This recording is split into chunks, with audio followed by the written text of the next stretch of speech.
বাংলাদেশ খেলাফত মজলিস মাদারীপুর জেলা শাখা কর্তৃক আয়োজিত আজকের এই জনসভায় উপস্থিত সংগ্রামী সভাপতি, উপস্থিত বাংলাদেশ খেলাফত মজলিসের কেন্দ্রীয় জেলা নেতৃবৃন্দ, সহযোগী সংগঠন সমূহের জেলা ও কেন্দ্রীয় নেতৃবৃন্দ, বিভিন্ন প্রান্তিক অঞ্চল থেকে, থানা ইউনিয়ন পর্যায় থেকে সমবেত আমার সংগঠনের প্রাণপ্রিয় নেতাকর্মী ভাইয়েরা এবং মাদারীপুরের সর্বস্তরের তৌহিদি জনতা, আমি প্রথমেই আল্লাহ পাক রব্বুল আলামিনের শুকরিয়া আদায় করছি যে মহান রব্বুল আলামিন আজকে এই মাদারীপুর জেলার প্রাণ কেন্দ্রে ইসলামী জনতাকে এভাবে নিরাপদ নির্বিঘ্ন পরিবেশে শান্তিপূর্ণ সমাবেশে মিলিত হওয়ার তৌফিক দান করেছেন। মাদারীপুর সহ বাংলাদেশে যারা নৈরাজ্যের পরিবেশ সৃষ্টি করেছিল, দখলদারিত্ব কায়েম করেছিল, ইসলামের নাম নিতে, ইসলামের কথা বলতে যারা বাধা প্রদান করত, সেই জালিম শাহী শেখ হাসিনা এবং তার ব্যাকস্টেন্সারদেরকে আল্লাহ রাব্বুল আলামিন বাংলার মাটি থেকে উৎখাত করে দিয়ে এদেশের সকল মানুষের জন্য একটি স্বাধীন এবং মুক্ত পরিবেশ সৃষ্টি করে দিয়েছেন।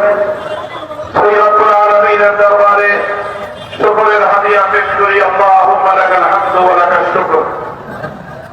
আমি শ্রদ্ধা করে স্মরণ করি ওই সকল বীর শহীদদেরকে, তাদের ত্যাগ, কোরবানি আর শাহাদাতের নজরানার মধ্যে দিয়ে আজকে বাংলাদেশ তার দ্বিতীয় স্বাধীনতা লাভ করেছে।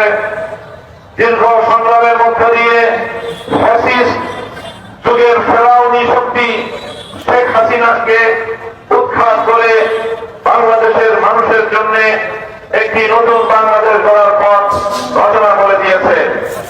2009 সালের বিডিআর বিদ্রোহের নামে পিলখানায় হত্যাযজ্ঞের শিকার দেশপ্রেমিক 57 জন সেনা কর্মকর্তাকে স্মরণ করছি। 2013 সালে শাপলা চত্বরে রাতের অন্ধকারে পাখির মতো গুলি করে হত্যা শিকার নবী প্রেমিক হেফাজতে ইসলাম বাংলাদেশের সহকর্মীদেরকে যাদের শাহাদাতের রক্তের বিনিময়ে বাংলা মাটিতে আল্লাহ পয়গম্বরের ইজ্জতের ঝান্ডা সমুন্নত হয়েছিল স্মরণ করছি।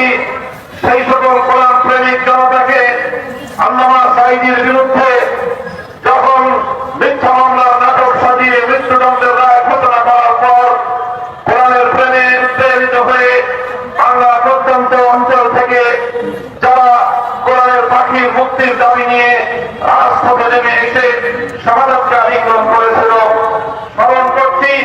2014, 15, 16 সালে একতরফা নির্বাচন ঠেকাতে গিয়ে বাংলাদেশের মানুষের অধিকার রক্ষা করতে গিয়ে বিরোধী মত এবং পথের যে সকল নেতা কর্মীরা গুম, খুন আর হত্যার শিকার হয়েছিল স্মরণ করছি। 2021 সালে স্বাধীনতার সুবর্ণ জয়ন্তী উদযাপনের সময় মুসলমানদের রক্তে রঞ্জিত গুজরাটের কষাই নরেন্দ্র মোদীর বাংলাদেশে আগমনের প্রতিবাদ করতে গিয়ে হেফাজতে ইসলাম বাংলাদেশের যে সকল নেতা কর্মী শাহাদাত বরণ করেছিলেন স্মরণ করছি। আজ ওই সকল ছাত্র জনতাকে যারা 2024 সালের জুলাই এবং আগস্ট মাসে ফ্যাসিবাদের বিরুদ্ধে চূড়ান্ত লড়াইতে অবতীর্ণ হয়েছিল, সকল ভয় ভীতিকে উপেক্ষা করে আবু সাঈদরা যখন বুক ফেলে দিয়েছিল জালিমের বুলেটের সামনে, জালিমের বুলেটের আঘাত আবু সাঈদের বুককে ঝাঁঝরা করেছিল ঠিক, কিন্তু আবু সাঈদকে পরাজিত করতে পারেনি।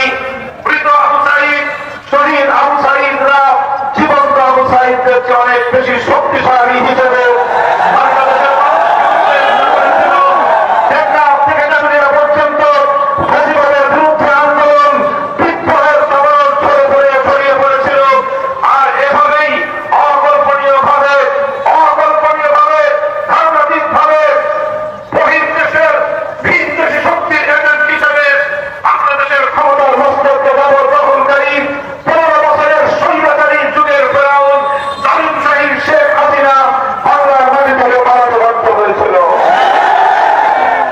সকল শহীদানদের রুহের মাগফিরাত কামনা করি এবং তারা যে উদ্দেশ্যে মহৎ উদ্দেশ্যে বৈষম্য বিরোধী একটি ইনসাফপূর্ণ সমাজ করার যে স্বপ্ন দেখেছিল সেই স্বপ্ন বাস্তবায়নের দৃঢ় প্রত্যয় গ্রহণ করছি। সংগ্রামী সাথী ও বন্ধুগণ, আমি আপনাদেরকে একটি কথা স্মরণ করিয়ে দিতে চাই। স্বাধীনতা অর্জন করা যতটা কঠিন, স্বাধীনতা রক্ষা করা তার চেয়েও বড় কঠিন। বাংলাদেশের মানুষ 2024-এর 5ই আগস্টকে দ্বিতীয় স্বাধীনতা দিবস হিসেবে আখ্যায়িত করেছে। আগস্ট বিপ্লব বাংলাদেশের মানুষের স্বাধীনতার বিপ্লব, আগস্ট বিপ্লব বাংলাদেশের মানুষের মুক্তির বিপ্লব, আগস্ট বিপ্লব স্বৈরাচারী এবং ফ্যাসিবাদের বিরুদ্ধে নির্যাতিত জনতার বিপ্লব। আগস্ট বিপ্লব ছিল একটি সুন্দর সমৃদ্ধশালী ইনসাফপূর্ণ বাংলাদেশ গড়ার বিপ্লব। কাজেই আমাদেরকে যে কোনো মূল্যে এই বিপ্লবের সুফল ঘরে তুলতে হবে, যে কোনো মূল্যে এই বিপ্লবকে ব্যর্থ করে দেওয়ার সকল ষড়যন্ত্রকে রুখে দাঁড়াতে হবে। এই জন্য আমি অতীতের তিক্ত অভিজ্ঞতা আপনাদের সামনে তুলে ধরতে চাই। 1971 সালের রক্তক্ষয়ী এক মুক্তিযুদ্ধের মধ্য দিয়ে বাংলাদেশ স্বাধীনতা অর্জন করেছিল। বাংলাদেশের সেই স্বাধীনতা শুধুমাত্র